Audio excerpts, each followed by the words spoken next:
L'Assemblée va écouter l'allocution de Son Excellence Charles Angelo Savarin, président du Commonwealth de la Dominique.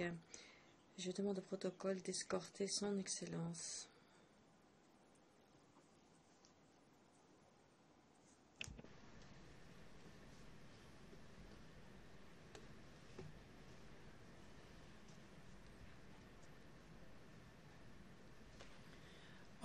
Au nom de l'Assemblée générale, j'ai l'honneur d'accueillir aux Nations unies Son Excellence Charles Angelo Savarin, président du Commonwealth de la Dominique, et de l'inviter à s'adresser à l'Assemblée.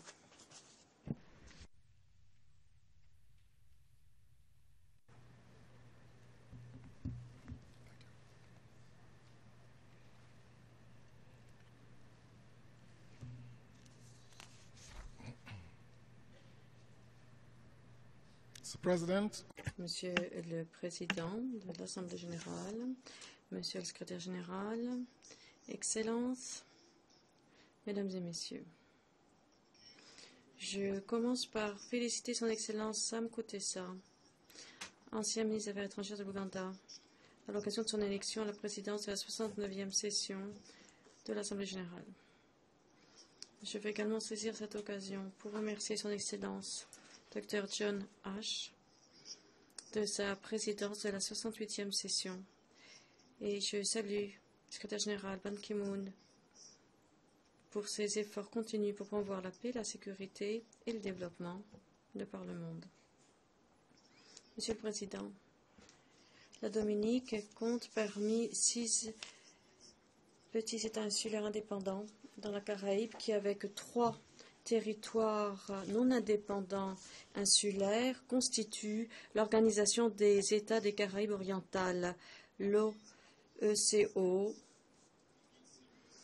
Ce ne sont pas simplement des PID, ce sont de très petits États insulaires en développement et comptent parmi les membres les plus vulnérables de la famille de l'ONU.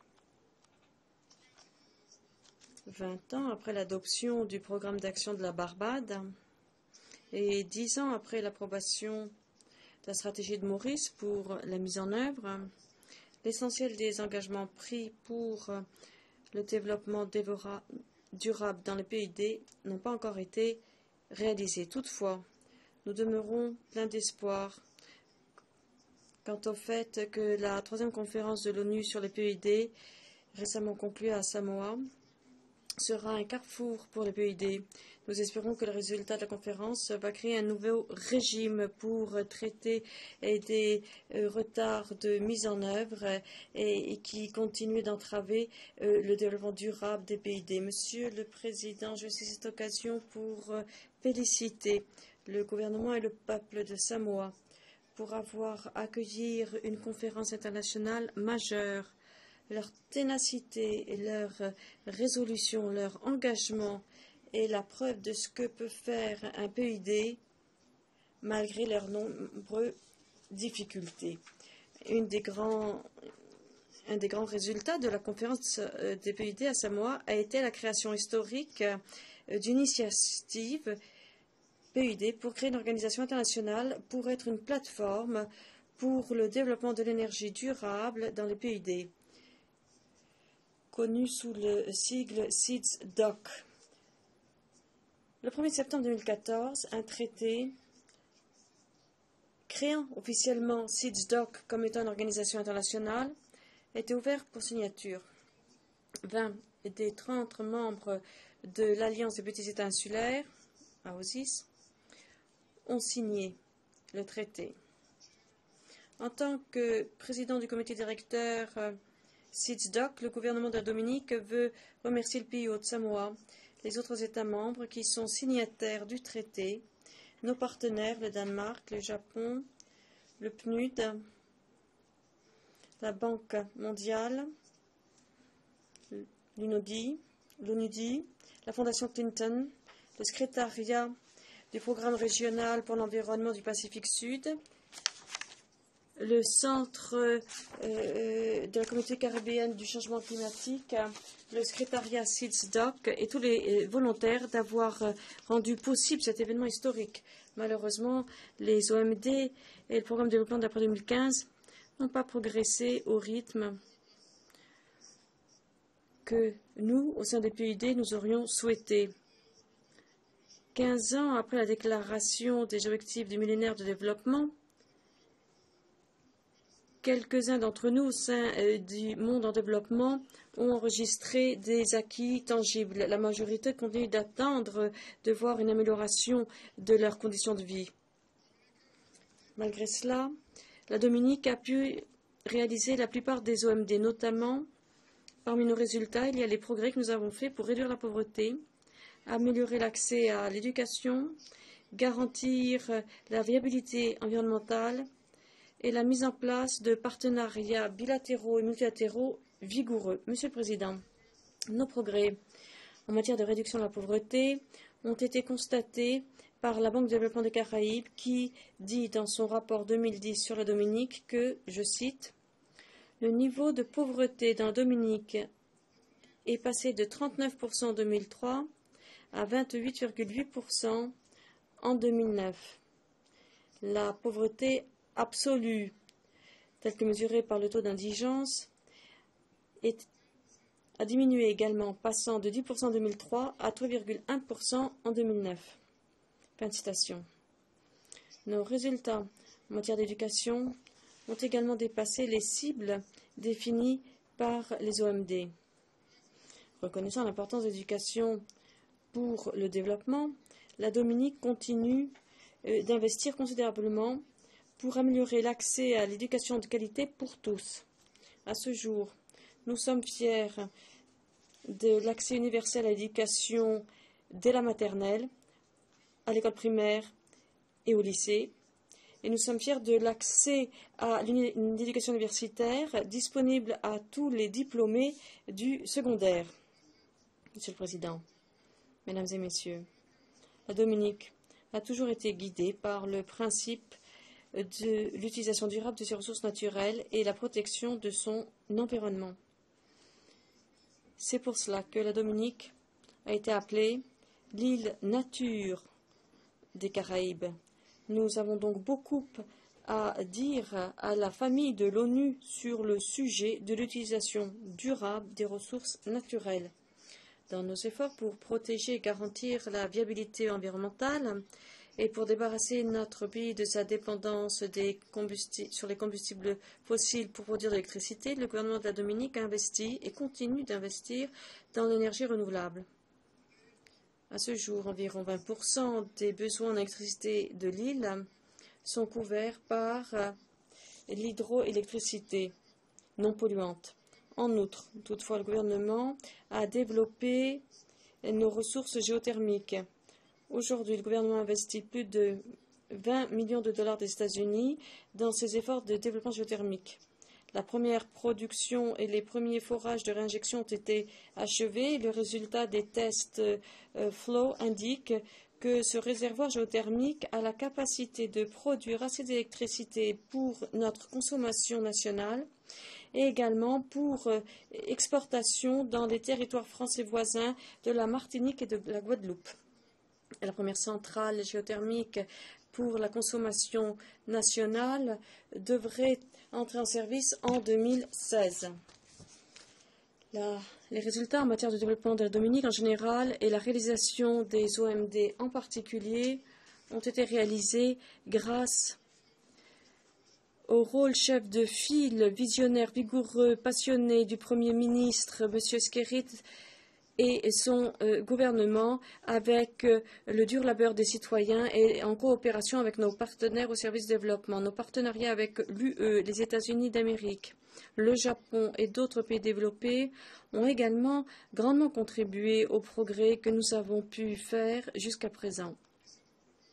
L'approbation récente par la Banque mondiale du programme de résistance au changement climatique pour entreprendre un certain nombre de travaux d'infrastructure conçus pour transformer la Dominique en pays à faible émission de carbone et forte résilience climatique doit également, parmi d'autres avantages, avoir un impact sur la productivité agricole et la sécurité alimentaire de nos communautés rurales. La coopération sud-sud avec nos partenaires des pays en développement, notamment avec la République populaire de Chine, Cuba, le Maroc, le Venezuela et l'Alliance bolivarienne des peuples de notre Amérique, ALBA, ont contribué à réduire l'assistance de la part de nos partenaires traditionnels. Nous saluons tous nos partenaires au service du développement et nous sommes impatients d'approfondir et de renforcer nos partenariats dans l'intérêt de notre peuple. Monsieur le Président, malgré ces résultats, nous sommes encore loin de là où nous aurions voulu être. Le spectre de la maladie mortelle Ebola, le fléau du VIH-Sida et des maladies non transmissibles peuvent avoir un impact très lourd sur notre peuple et peuvent menacer les acquis faits jusqu'à présent par les PID. Cette myriade de défis, donc, exige une action mondiale collective pour protéger les acquis que les petits États insulaires comme la Dominique ont pu obtenir au cours des 2 dernières décennies pour dessiner la voie pour le développement durable et un développement axé sur le peuple. En outre, Monsieur le Président, l'impact du changement climatique demeure une menace existentielle pour les peuples du monde entier qui appellent un petit État insulaire leur maison. L'emplacement, le niveau de développement et la vulnérabilité de nos îles font que nos îles sont très sensibles aux répercussions du changement climatique. Très souvent, nous mentionnons le changement climatique et ses répercussions comme un phénomène qui aura un impact sur la communauté dans le monde entier, sur la communauté mondiale à l'avenir. Malheureusement, la réalité pour les PID est que les PID souffrent déjà des répercussions du changement climatique. La gravité croissante des tempêtes et des ouragans devient plus fréquente et à chaque fois, cela coûte des vies et menace nos efforts de développement. Par conséquent, conformément à la NOAA, dans sa publication de 2008, les Caraïbes ont le 2e risque le plus élevé d'ouragans dans le monde entier. Le rapport souligne également la fréquence accrue des cyclones tropicaux dans notre région. Monsieur le Président, les îles de la Caraïbe sont enclines à avoir des tremblements de terre, des éruptions volcaniques, des sécheresses, des pluies torrentielles, des glissements de terrain et des inondations brusques. Aussi, nous, dans la Caraïbe, nous sommes les victimes des répercussions du changement climatique depuis des décennies. Un exemple, l'impact de l'ouragan Ivan, catégorie 3, qui a détruit l'île de la Jamaïque le 7 septembre 2004, montrant la vulnérabilité inhérente au PID. 28 vies ont été perdues, 18 000 personnes étaient sans logement, nourriture, sans leurs biens. Une étude Ivan conduite par l'OECE a dit que l'évaluation macroéconomique des dommages causés par l'ouragan Ivan, qui a détruit la Jamaïque, a infligé des dommages d'un montant d'1 milliard de dollars, soit le double de la valeur du PIB de ce pays. Fin de citation. Plus récemment, le 24 décembre 2013, pas dans la période habituelle des ouragans, l'île de la Dominique, l'île de Sainte-Lucie et Saint-Vincent et les Grenadines ont été durement frappées par un système qui avait des vents très forts et des pluies très fortes. L'impact en a été d'environ 128 millions de dollars. Au cours des 12 dernières heures, chacun de ces pays a souffert d'une perte importante. La Dominique, 17 millions de dollars, 3,4% du PIB. Sainte-Lucie, 19 millions de dollars états-unis, 1,4% du PIB. Saint-Vincent et Grenadines, 93 millions de dollars états-unis, soit 12,8% du PIB. L'impact indirect qui inclut la perte de production agricole et les interruptions d'autres activités économiques telles que le tourisme augmenterait cet effet, en augmenterait l'effet général de façon conséquente. L'ouragan David du 29 août 1979, catégorie 5, a laissé les plus lourds souvenirs, détruisant l'île comme si ça avait été une guerre. 43 décès, toutes les installations publiques, toutes les infrastructures, 60% des maisons, les routes, tout était complètement détruit. Ces catastrophes naturelles nous affectent au quotidien et retardent de façon conséquente nos efforts pour le développement économique et social. Aussi, nous demandons à tous les États membres de l'ONU de prendre des mesures immédiates pour améliorer un accord juridiquement contraignant, pour approuver un accord juridiquement contraignant pour réduire l'impact du changement climatique. Le changement climatique doit faire partie intégrante du programme de développement de l'après 2015. La création de richesses, la création de la croissance économique sont essentielles pour éliminer la pauvreté et améliorer la qualité de vie de notre peuple. La croissance économique et le développement, toutefois, doit inclure tout le monde et doit être durable. La création d'emplois et la prestation de services sociaux devraient profiter à tous, et en particulier les peuples autochtones, les personnes âgées, les personnes défavorisées, les personnes handicapées, les personnes vulnérables et ceux qui sont exclus, qui sont marginalisés dans la société. Le développement de l'agriculture, du tourisme, du secteur énergétique et le développement industriel devraient donc être et inclusifs et durables.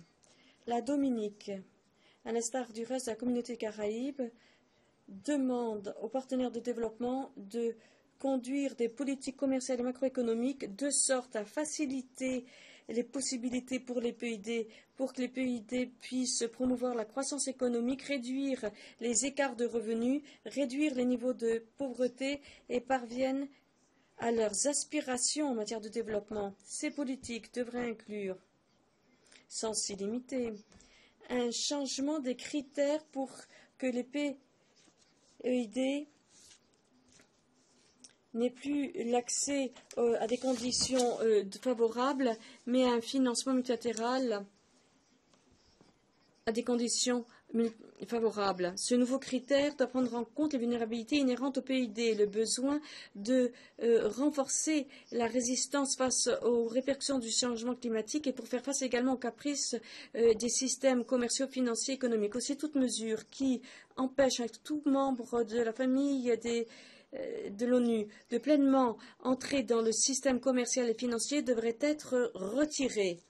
Dans cette veine, dans cette logique, Monsieur le Président, l'embargo économique à l'encontre de nos frères et sœurs de Cuba continue de nous préoccuper dans la Caraïbe. Cette action, cette décision unilatérale des États-Unis d'Amérique contre une île sœur des Caraïbes, que furent les prétextes invoqués il y a 55 ans, ne peuvent plus être justifiés aujourd'hui. Et on ne peut pas non plus défendre les souffrances de nos frères et de nos sœurs de la République de Cuba dues à leur exclusion depuis 55 ans du système mondial bancaire et commercial. L'on sait que, quels que furent les objectifs il y a 55 ans, on ne va pas les atteindre via le maintien de cet embargo, et le gouvernement de la Dominique aussi demande aux États-Unis d'Amérique d'entendre l'appel lancé par l'Assemblée générale de lever l'embargo contre Cuba et de pleinement appuyer l'intégration du peuple cubain dans les systèmes mondiaux financiers et commerciaux. Malgré l'embargo, le peuple cubain continue d'apporter une contribution énorme au développement humain dans le monde entier. Depuis des décennies, Cuba a formé des médecins, des infirmiers et infirmières, des ingénieurs et d'autres corps professionnels.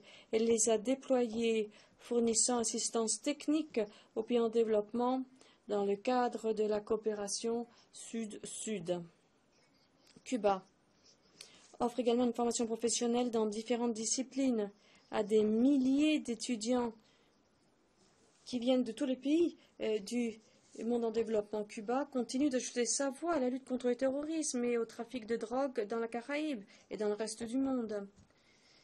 C'est pour cela que la Dominique ne comprend pas le fait que Cuba soit toujours inscrite sur la liste en tant qu'État parrain du terrorisme, auteur de terrorisme, parrainant le terrorisme. Aussi, nous demandons que l'on retire Cuba de la liste des pays qui parrainent le terrorisme. Nos efforts dans la région devraient être bien ciblés et il faudrait combattre les véritables menaces qui pèsent sur la paix et la sécurité mondiale. De même, Monsieur le Président, les événements qui se déroulent en Ukraine, avec la guerre interposée d'un côté UE et États-Unis, de l'autre côté Fédération de Russie, c'est le peuple ukrainien qui est la victime de cela, de ce retour dans la guerre froide. En 1918, le Royaume-Uni a été confronté à la question du nationalisme irlandais et a réglé le problème via le scrutin, avec un référendum comté par comté sur l'avenir de l'Irlande. La plupart des comtés ont opté pour l'indépendance, mais 5 comtés ont opté pour l'union avec le Royaume-Uni continu.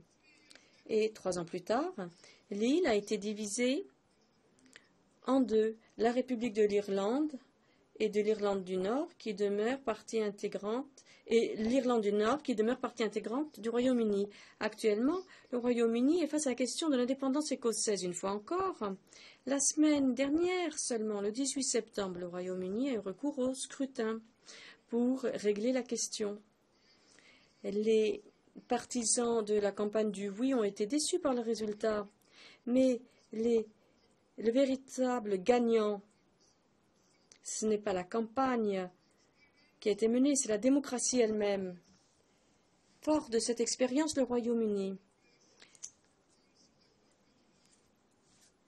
a sa place propre pour conseiller l'Union européenne, les États-Unis, Kiev et Moscou,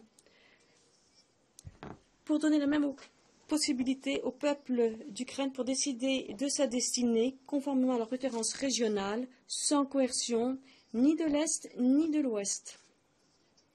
Une telle approche mettrait un terme à la paralysie qui prévaut au Conseil de sécurité et créerait un véritable partenariat entre les États-Unis, la Fédération de Russie et la Chine, permettant à l'ONU de remplir son mandat, à savoir aider à régler des conflits, combattre la plus grande menace qui se pose au monde aujourd'hui, à savoir mettre un terme aux conflits armés, au terrorisme et créer une communauté internationale plus pacifique.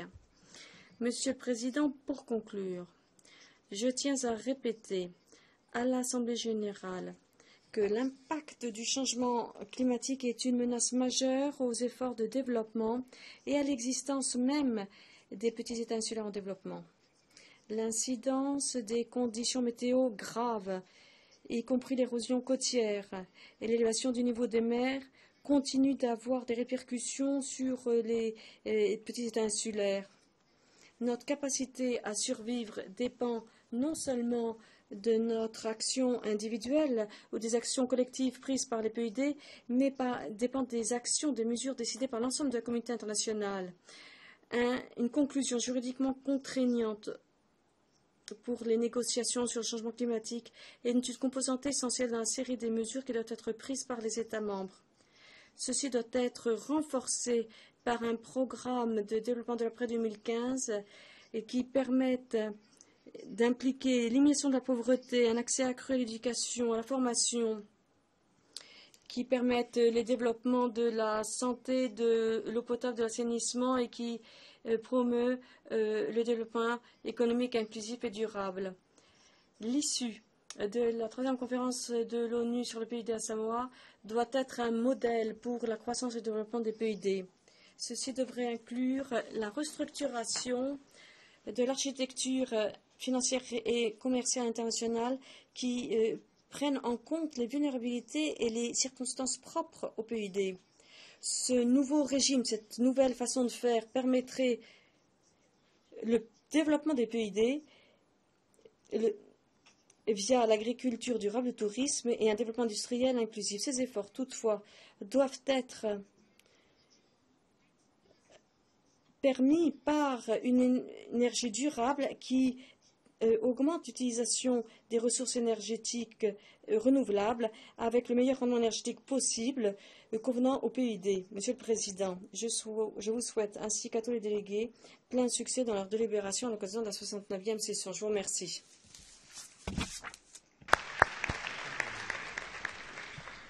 On behalf of the General Assembly. Au nom de l'Assemblée générale, je tiens à remercier le Président de la Dominique de sa déclaration faite à l'instant. Puis-je demander aux représentants de rester assis alors que nous raccompagnons le Président.